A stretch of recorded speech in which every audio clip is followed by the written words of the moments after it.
இன்றைக்கு முதியோர் இல்லங்கள், இந்த முதியோர் இல்லங்களில் கூட பெற்றோரை கொண்டு போய் அனுமதிக்கிற, சேர்த்து விடுகிற பிள்ளைகள் முஸ்லிம் சமுதாயத்திலும் இன்று அதிகரித்து கொண்டு வருவதை நம்ம பார்க்கிறோம். உண்மையிலேயே இஸ்லாத்தை பொறுத்தவரையில் அன்புள்ள சகோதர சகோதரிகளே, இந்த முதியோர் இல்லங்களில் நாம் நிர்பந்தத்தின் அடிப்படையில் பெற்றோரை கொண்டு போய் சேர்ப்பது என்பது நம்முடைய மனைவியுடைய திருப்திக்காக, நம்முடைய சுய லாபங்களுக்காக பெற்றோரை கொண்டு போய் முதியோர் இல்லத்திலே விடுவது என்பது பெற்றோரை கொடுமைப்படுத்துவதாகும். பெற்றோரை கொடுமைப்படுத்துவது என்பது சாதாரணமான ஒரு குற்றம் அல்ல. ஒரு நாள் நபிகள் நாயகம் ஸல்லல்லாஹு அலைஹி வஸல்லம் அவர்கள் சஹாபாக்களிடத்திலே கேட்கிறார்கள், அலா உனப்பிஉக்கும் பி அக்பரில் கபாயிர், பெரும்பாவங்களிலே மிக பாரதூரமான பெரும்பாவத்தை உங்களுக்கு நான் சொல்லித் தரட்டுமா என்று கேட்டார்கள். பெரும்பாவங்களில் பாரதூரமான பாவங்கள் கேட்டுவிட்டு சொன்னார்கள், அஷ்ஷிர்கு பில்லாஹ் வ உகூகுல் வாலிதைன். புகாரி முஸ்லிமில் வரக்கூடிய ஹதீஸ் இது. அல்லாஹுக்கு இணை வைப்பது பெற்றோரை நிந்திப்பது என்று சொன்னார்கள்.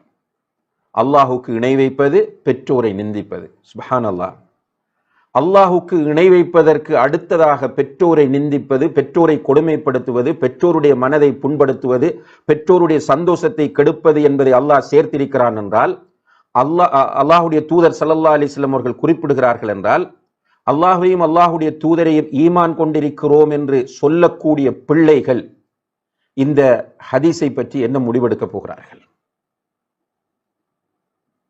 பெற்றோரை முதியோர் இல்லங்களிலே போய் சேர்த்து விடுகிறவர்கள், அல்லது அவர்கள் கட்டிய வீட்டுக்குள்ளே அவர்களுக்கு போதிய வசதிகள் இல்லாமல், பெற்றோர் கட்டிய வீடு, அந்த பெற்றோர் கட்டிய வீட்டுக்குள் அந்த பெற்றோருக்கு தேவையான அடிப்படை வசதிகளை செய்து கொடுக்காமல் அவர்களை கைவிடக்கூடிய பிள்ளைகள், அல்லது பெற்றோரை ஒரு மூலையிலே ஒரு குடிசையிலே அமர்த்தக்கூடிய பிள்ளைகள், பெற்றோர்கள் சாப்பிட்டார்களா இல்லையா என்று பார்க்காத பிள்ளைகள், பெற்றோருடைய மருத்துவத்திற்கு அவர்களுடைய நோய்களுக்கு கவனம் செலுத்தி அதற்குரிய சிகிச்சைகளை செய்ய முன்வராத பிள்ளைகள், பெற்றோரை கடுகடுப்பான வார்த்தைகளின் மூலம் கண்டிக்கக்கூடிய பிள்ளைகள், ஏன் இன்னும் சில மிருகத்தனமான பிள்ளைகள் பெற்றோரை அடிக்கிறவர்கள் இருக்கிறார்கள்.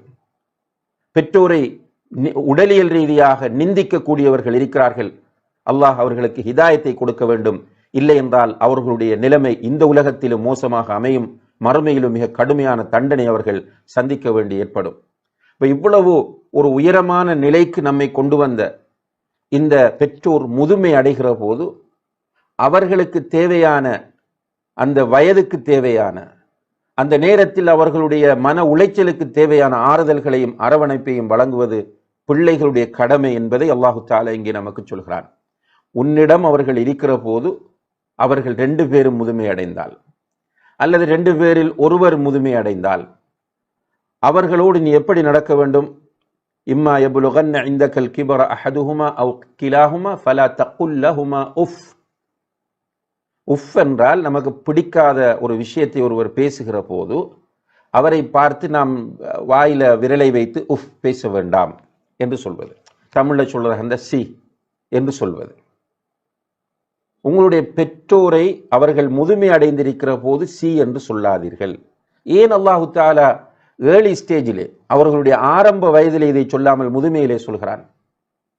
முதுமை அடையும் போது அவர்களுடைய, நான் ஆரம்பத்திலே குறிப்பிட்டது போல, மூளையில் உள்ள செல்கள் பலவீனம் அடையும், செத்து போகும்.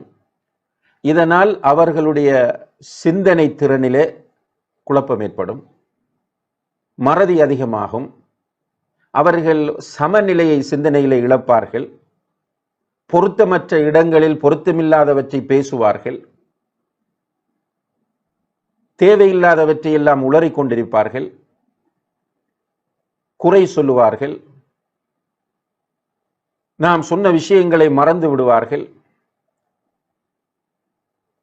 புலம்புவார்கள். இதெல்லாம் அவர்களுக்கு நடக்கும். இந்த நேரத்தில் அவர்களுடைய சைக்காலஜியை ஒரு பிள்ளை புரிந்து கொண்டு நடக்க வேண்டும். இது ஒரு சோதனை இவர்களுக்கு.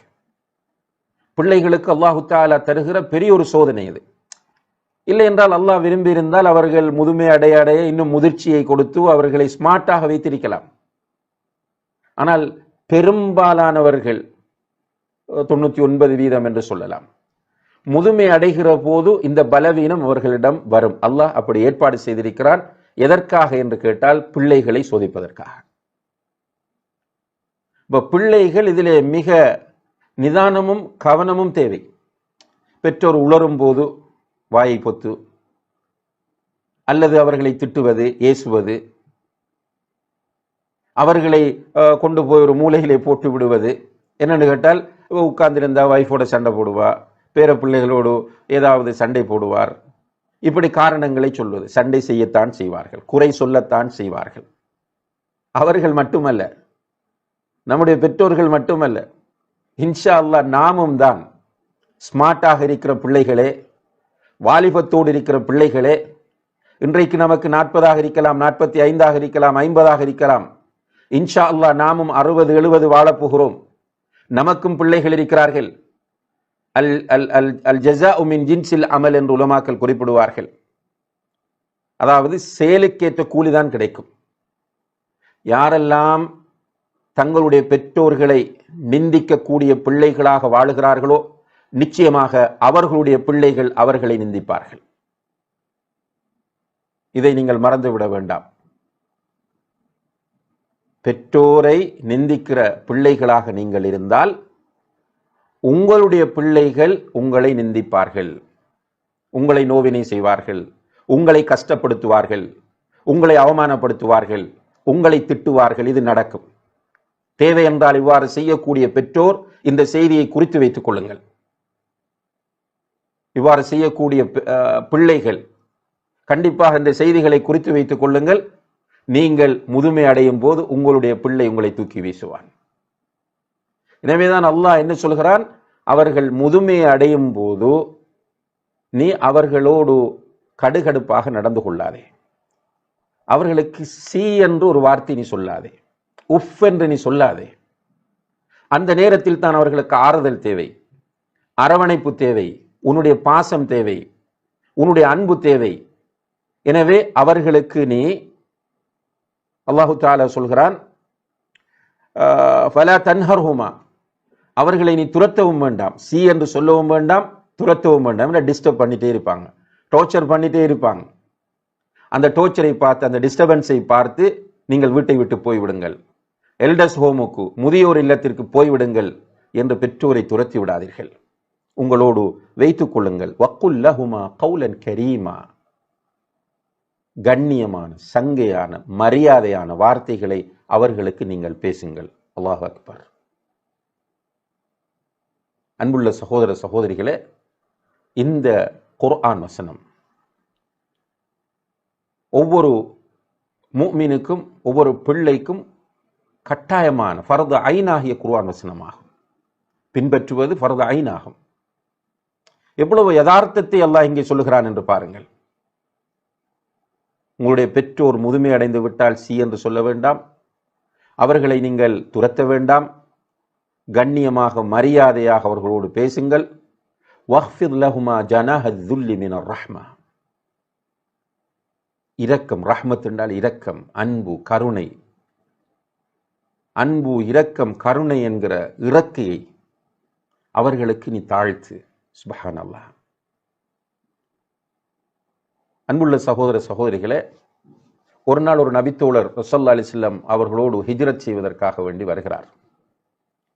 வந்து சொல்கிறார், யா ரசூலல்லாஹ், நான் ஹிஜ்ரத் செல்வதற்காக வந்திருக்கிறேன், ஆனால் என்னுடைய பெற்றோர் அழுது கொண்டிருக்கிறார்கள் நான் போவதை வைத்து என்று சொன்னபோது அல்லாஹ்வுடைய தூதர் சொன்னார்கள், திரும்பி போ, போய் அவர்களை நீ அழ வைத்தது போன்று சிரிக்கவே என்று சொன்னார்கள். இன்னும் ஒரு சந்தர்ப்பத்தில் ஒரு நபித்தோழர் ஜிஹாத் செய்வதற்காக வேண்டி வருகிறார்.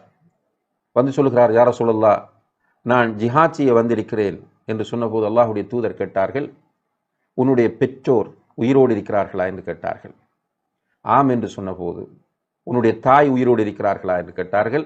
ஆம் என்று சொன்னபோது, அவருடைய பாதத்தை நீ பற்றி பிடித்துக்கொள், அங்கே சுவர்க்கம் இருக்கிறது என்று சொன்னார்கள்.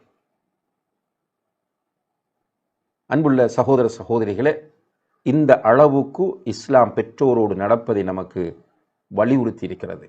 எனவே சிம்பிளாக எடுக்க வேண்டாம். உங்களிடத்தில் வந்திருக்கிற கல்வி, உங்களுக்கு வந்திருக்கிற இப்போது இருக்கிற இமேஜ், உங்களுக்கு வந்திருக்கிற மனைவி, உங்களிடம் இருக்கிற பொருளாதாரம், எல்லாவற்றுக்கும் ஏணியாக இருந்தவர்கள் உங்களுடைய பெற்றோர் தான் என்பதை நீங்கள் மறப்பீர்களாக இருந்தால் நிச்சயமாக இந்த உலகத்தில் நீங்கள் இழிவை சந்திப்பீர்கள். மறுமையிலே கடுமையான வேதனைக்கு நீங்கள் உள்ளாக்கப்படுவீர்கள். எனவே இந்த நிலைக்கு கொண்டு வந்த உங்களுடைய பெற்றோரை நீங்கள் எப்போதும் கண்ணியப்படுத்த வேண்டும், மதிக்க வேண்டும் என்பதிலே கவனமாக இருந்து கொள்ள வேண்டும்.